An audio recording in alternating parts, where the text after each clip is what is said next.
voltar então, né?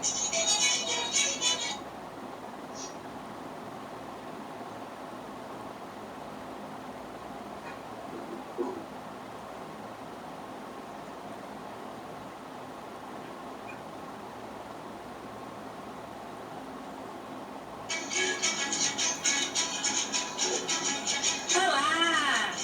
Boa tarde, crianças! Boa tarde, famílias! Semeia Espaço Feliz! Sejam muito bem-vindos à nossa festa cultural do turno vespertino.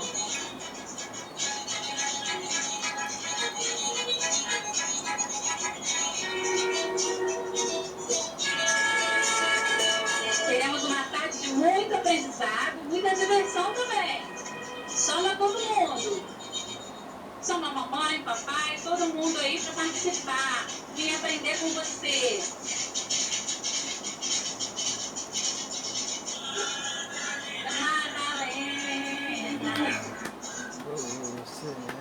E quem está assistindo ao vivo, pode escrever aqui no chat, mandar sua pergunta, mandar seu beijo, seu boa tarde. Todo mundo que está assistindo ao vivo pode participar através do chat, ok? E quem está assistindo a gravação pode fazer também as atividades que você aprender aqui hoje e mandar foto para a gente, áudio, lá no grupo do WhatsApp. Todas as professoras e a tia Renata aqui ficaremos muito felizes, viu? Com a participação de vocês. Tá legal? E nessa tarde especial, vou chamar nossos convidados. Hoje tem um convidado super especial, já vou falar com ele rapidinho. Tem professora nova que eu vou apresentar para vocês também. Mas primeiro eu vou dar meu boa tarde aqui, ó. Cadê tia Marina? Vou chamar a tia Marina aqui para dar uma boa tarde. Boa tarde, tia Marina. Tia Marina, boa tarde. Tudo bom? Peraí. Opa. Boa tarde, tia Marina. Tudo bom? Bem, boa tarde. Tudo bem. Como vocês estão? Estão ansiosos pela live de hoje? Vamos aprender muito, hein? Sobre a serra, sobre o combo, fazer casaca, fazer tambor, flor no cabelo, estandarte. Tô ansiosa, hein? Que bacana. E essa aqui, vou apresentar para vocês. É a tia Tetê. Olá, tia Tetê. Seja bem-vinda. Olá, tia Renata, boa tarde a todas vocês, aos amigos e amiguinhos. Eu sou a Cleidiane Terezinha, mas pode me chamar de tia Tetê. Quero também acolher o convidado especial também que está vindo aí. E o papai e a mamãe vêm participar conosco, junto com as crianças, dessa live especial para cada um de vocês. Vem cá. Tia Tetê já está mandando atividade, já tem o grupo lá no WhatsApp também. Quem não está ainda no grupo da tarde, né, da tia Tetê, entra aí para participar, para mandar as suas atividades. Tá legal? Estamos fazendo. A tia Tetê vai atender, está atendendo, né, os dois grupo 4 e os dois grupo 5. O professor Andrei, o tio Andrei atende o grupo 2 e o grupo 3. Né? E tia Marina atende todas as turmas do grupo da tarde, né, tia Marina? Todas as turmas. Ó, entra no grupo, hein, do WhatsApp. Tô esperando, hein? Isso aí. E posta lá suas fotinhas, seu áudio, manda mensagem, pra gente diminuir um pouquinho essa distância, né? A gente ficar cada vez mais pertinho. Então, agora nós três vamos chamar... Cadê a tia Penha? Cadê a tia Penha? Tia Penha pedagoga. Entra aqui, tia Penha. Olá, boa tarde, crianças, boa tarde, famílias, né? É um prazer estar aqui novamente com vocês, né? Com essas professoras lindas aqui, ó, todas são lindas, e agora a gente tem mais uma, que legal, né? Ótimo, e também temos um convidado, como a professora Cleidiane já falou, a tia Marina. Nós vamos aprender muitas coisas bacanas hoje. E tem muito para acrescentar para o gente. Vamos ficar, ó, aberto. Porque a gente hoje, né, tem muitas atrações, porque a gente vai falar da identidade da gente, né? A gente já está falando nessa quinzena da identidade de cada um de nós, do nosso nome, da nossa família, do que a gente gosta. Brincamos de repórter por um dia. trabalhamos nossas emoções, falamos das nossas emoções, o potinho de emoções. Então, a gente está chegando, né, ao final dessa quinzena com essa surpresa incrível aí, e a gente aprendendo um pouco mais sobre o nosso município da Serra, sabia, Tia Bem? Eu estou ligada. É isso aí. O município, o estado, o Brasil, né, tem 26 estados, mais o Distrito Federal, mas a gente vai falar de um desses pedacinhos aí, ó. É o Espírito Santo. E dele também apresentar assim, com mais carinho, com as lendas, o folclore, a história também, do nosso município da Serra. Nós temos mais de 5.500 municípios aqui no Brasil, né? E no Espírito Santo são mais de 75 municípios. E dentre eles está o nosso município, nosso querido município da Serra. A gente vai falar um pouquinho das suas lendas, do seu folclore, né? Como ele está aí também, todas envolvido, né? Toda a nossa construção cultural capixaba. É muito bacana, nossa identidade, nossa história, nossa cultura. E para isso, chamamos aqui o comendador, escritor, historiador, né? Professor, trovador capixaba, poeta, o escritor Clério José Borges. Vem pra cá, Clério. Opa! Boa tarde a todos! É um prazer estar aqui com vocês, participando dessa live. Estamos aí, uma satisfação muito grande. Já estivemos de manhã conversando e agora à tarde também. Boa tarde a todos. Isso, boa tarde a todos. É um prazer estar aqui com vocês, participando dessa live. Dizer que eu estou muito feliz por estar aqui participando e falando sobre essa cidade maravilhosa, esse município maravilhoso, que é o nosso município da Serra aqui. E meu nome é Clério José Borges. Eu começo sempre dizendo assim, ó. Sou poeta, trovador, Clério Borges de Santana. Vou falar com muito amor de um tema bem bacana.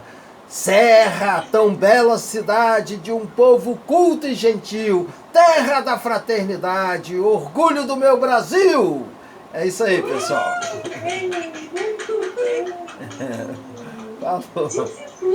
Estamos aí à disposição. Estamos à disposição para as perguntas que forem formuladas.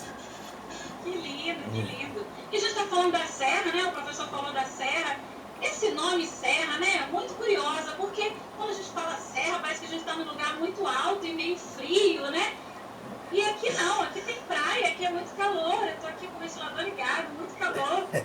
É verdade. Qual é esse nome Serra? É verdade. O nome Serra é devido ao nosso símbolo maior, ao monte, a montanha do Mestre Álvaro.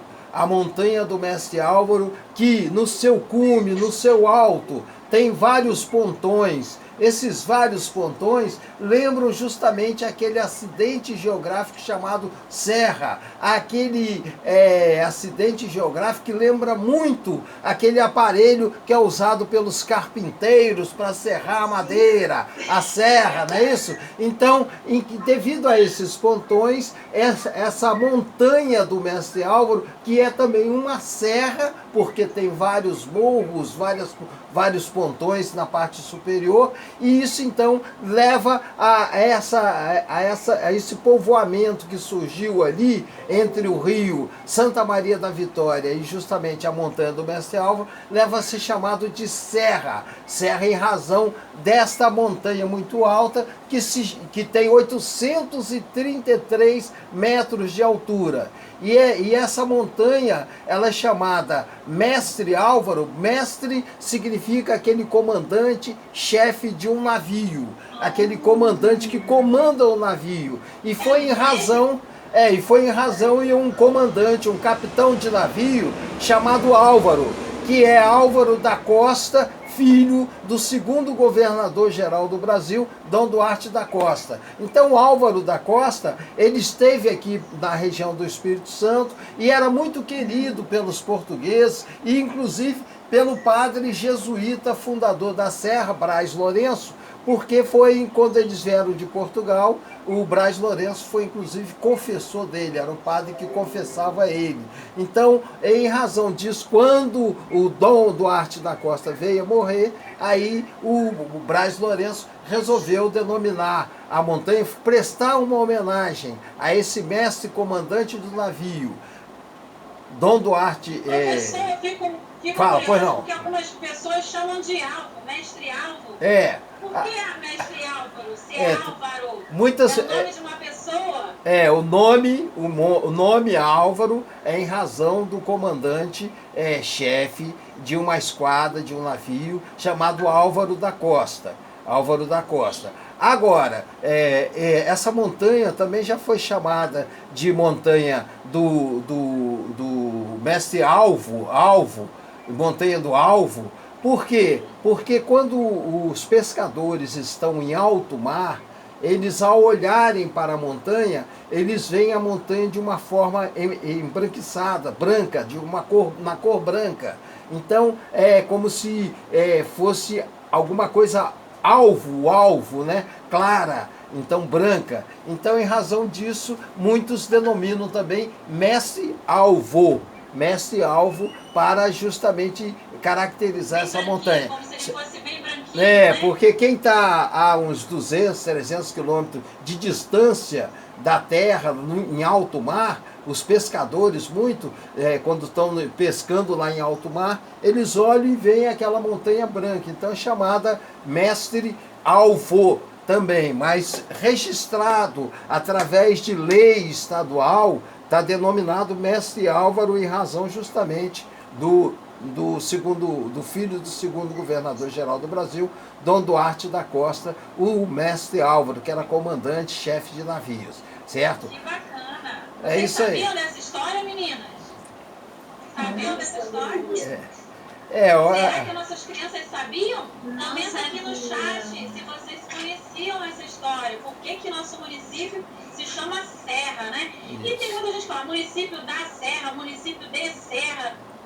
Né? Como é que a gente deve chamar? Essa questão de da serra ou de serra, isso é questão de semântica, é questão de gramática, de português. Não tem uma característica própria. Você pode chamar município da Serra ou município de Serra. Isso não significa nada, né? É questão de simbologia, né? E tal, de símbolos e tal, então característica. Mas são dos dois que forem usados, justamente está certo, porque o que a gente tem que seguir mais é justamente aquilo que o povo costuma falar.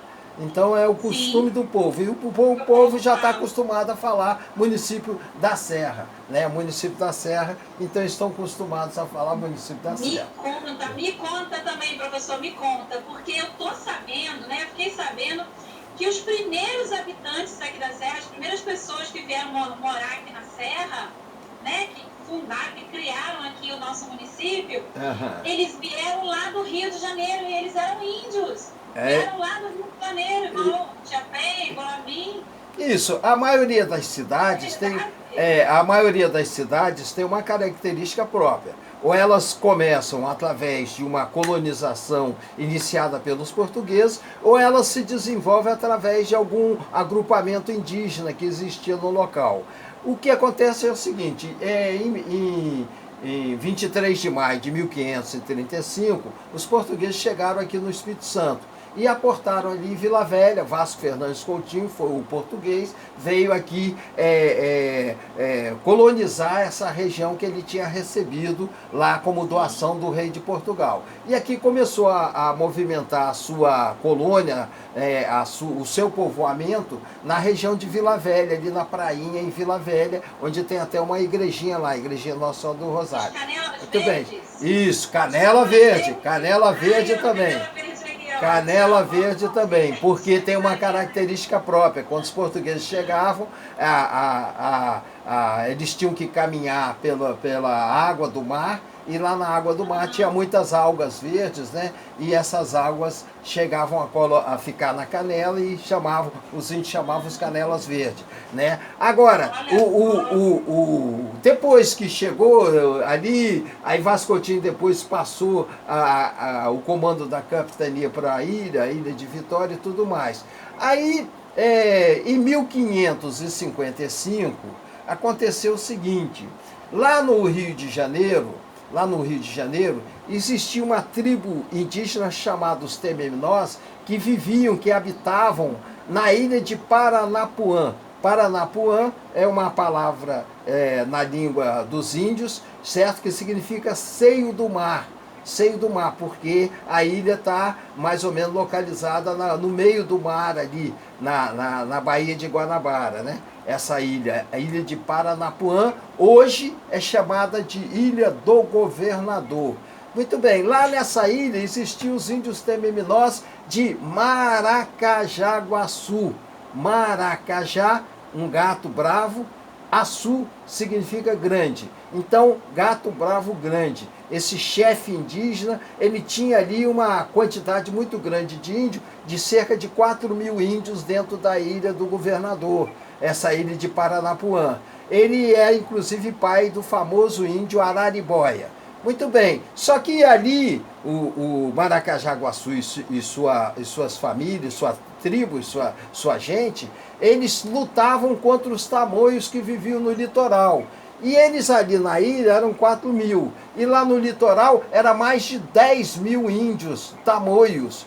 E eles procuravam sempre atacar a ilha de Paranapuã. E Maracajaguaçu começou a ter várias guerras com esses índios e começou a perder as batalhas.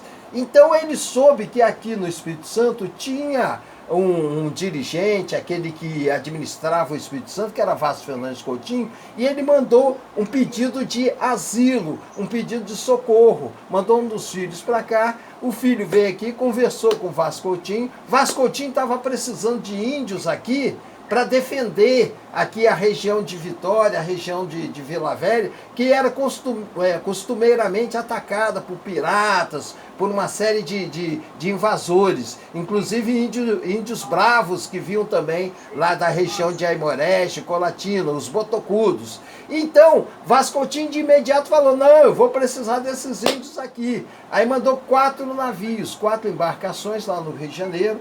Os índios que estavam lá embarcaram rapidamente, vieram para cá, e aqui o chefe dos padres aqui era um jesuíta chamado Braz Lourenço. Aí pegou os índios, levou inicialmente para a região de Santa Cruz, mas aí eles verificavam que estava muito longe de Santa Cruz para vir, se precisar salvar aqui de um ataque indígena.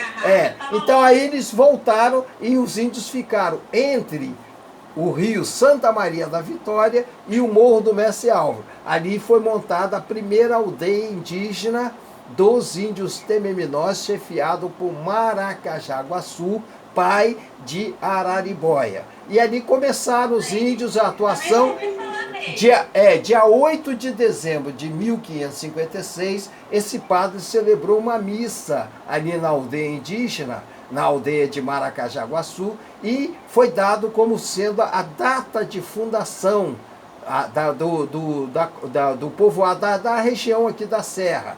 Então essa aldeia indígena, 8 de dezembro de 1556, que é quando 8 de dezembro é o dia de Nossa Senhora, né? Então aí você tem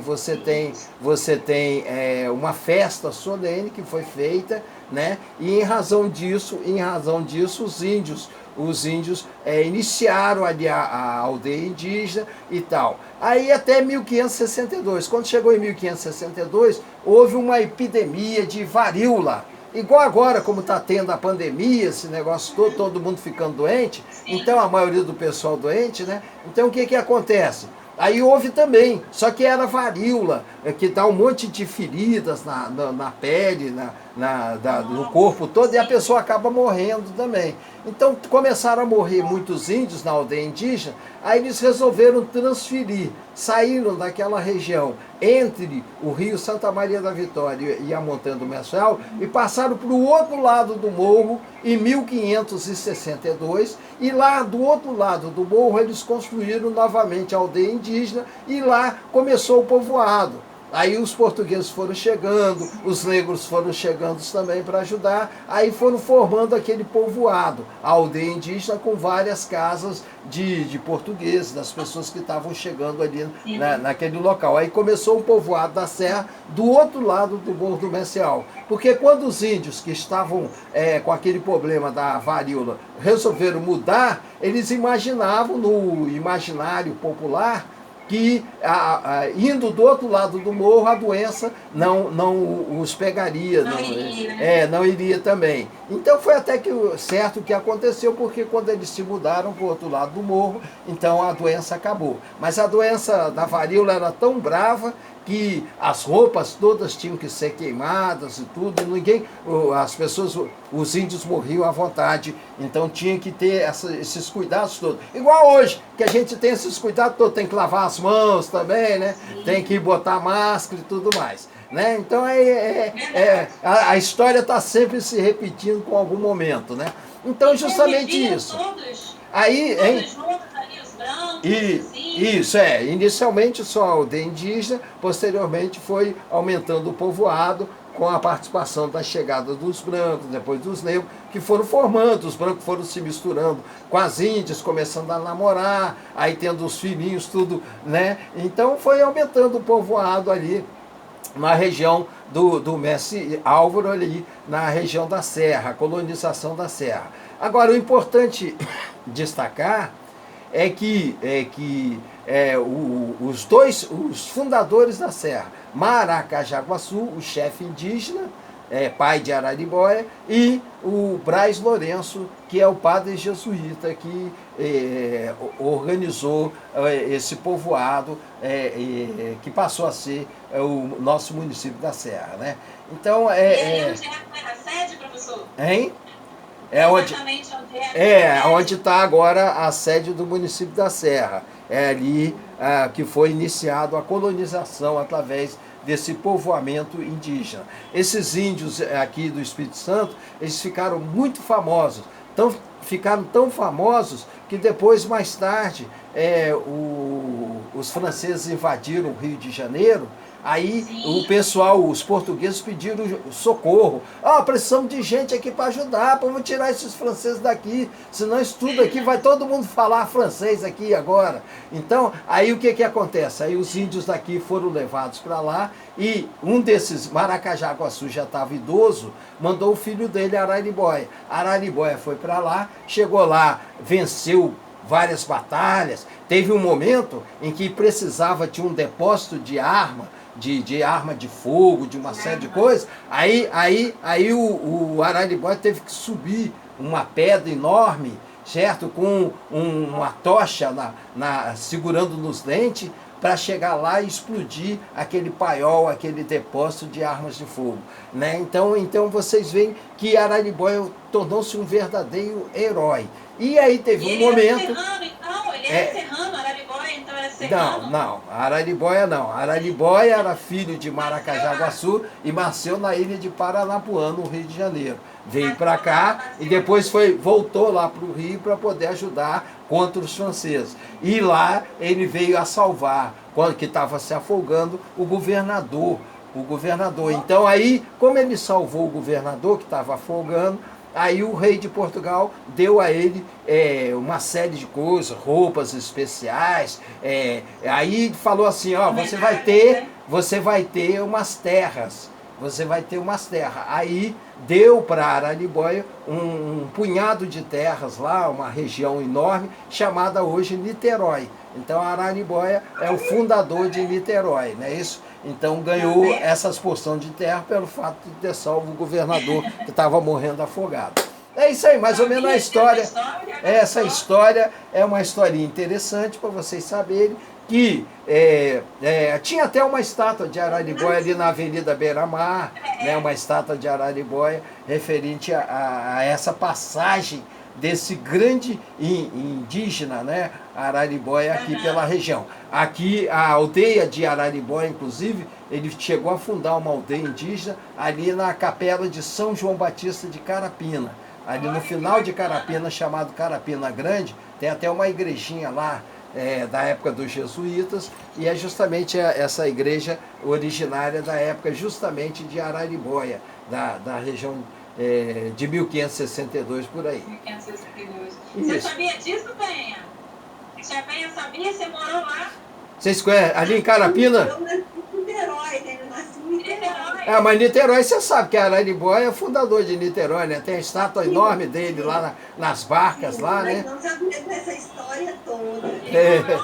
Pois é, a Araribóia é o grande herói, né? Eu tive lá em Niterói, tem um lugar lá chamado São Francisco, que é justamente onde foi a aldeia indígena inicial de Araribóia, lá em Niterói. Mas é isso então, tá? É um pouco da nossa história. Então, a serra é chamada de serra por causa da montanha do Mestre Álvaro, que tem vários pontões igual uma serra. Sim, sim. E assim, a gente está trabalhando nesse período, né? A professora Marina, a professora Cleidiane, de GTT, né? O professor Andrei também. Eles estão trazendo para as crianças, apresentando para as crianças também várias outras figuras, né? Além da Araribóia, falando do Congo, falando, né, dessa cultura também musical, da herança dos negros aqui na nossa terra, aqui na Serra.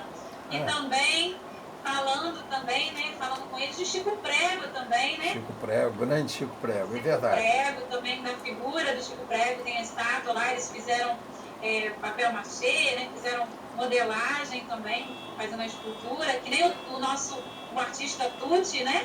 Que o senhor conhece também. É verdade, a história de Chico Prego, ela está relacionada à época da escravidão no Brasil, no momento em que os negros que chegaram aqui, oriundos da África, né, através dos navios negreiros, esses negros foram usados como escravos. Então eles foram colocados nas grandes fazendas de café que havia aqui na região. Então tinha os escravos aqui, e aí o Chico Prego foi um dos que se revoltaram contra a escravidão. Chico Prego, Elisiário, João da Viúva Monteiro.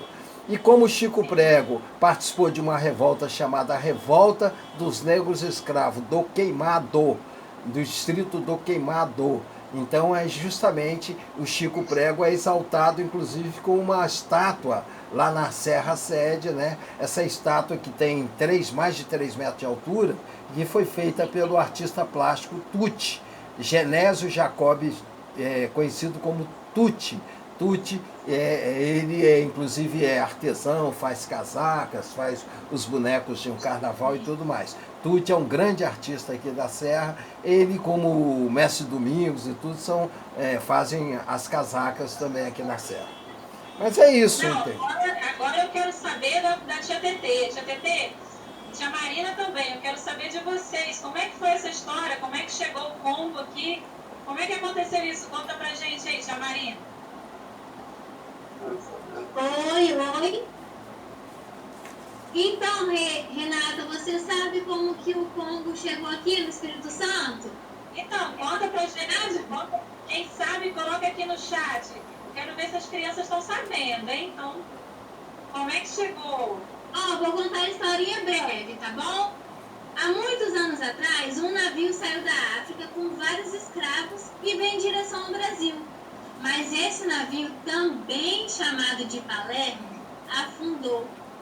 E muitos escravos, para não morrerem afogados, se agarraram no mastro do navio e começaram a pedir socorro. Logo, eles lembraram de um santo negro chamado São Benedito e começaram a pedir proteção a esse santo. Assim que eles chegaram em terra firme, eles agradeceram ao santo que foi protegendo eles e prometeram que iam fazer sempre uma homenagem, né, para o santo São Benedito, em homenagem ao Santo Benedito, porque eles foram salvos desse naufrágio.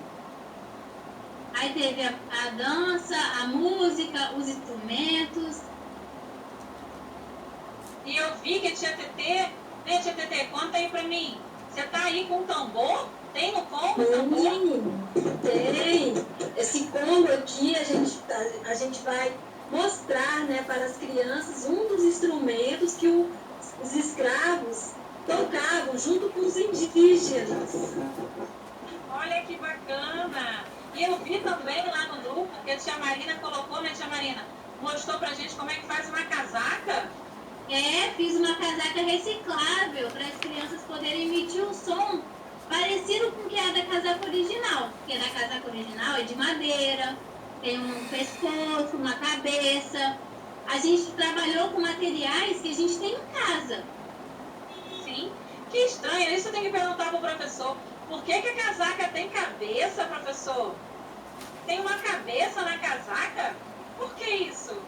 Na verdade os negros, quando idealizaram, né, esse instrumento musical, que é um reco-reco, na verdade é chamado o famoso reco-reco, onde você com um pauzinho você mexe ali nas falhas que tem na madeira, né, e dá aquele som característico, né, chamado da casaca.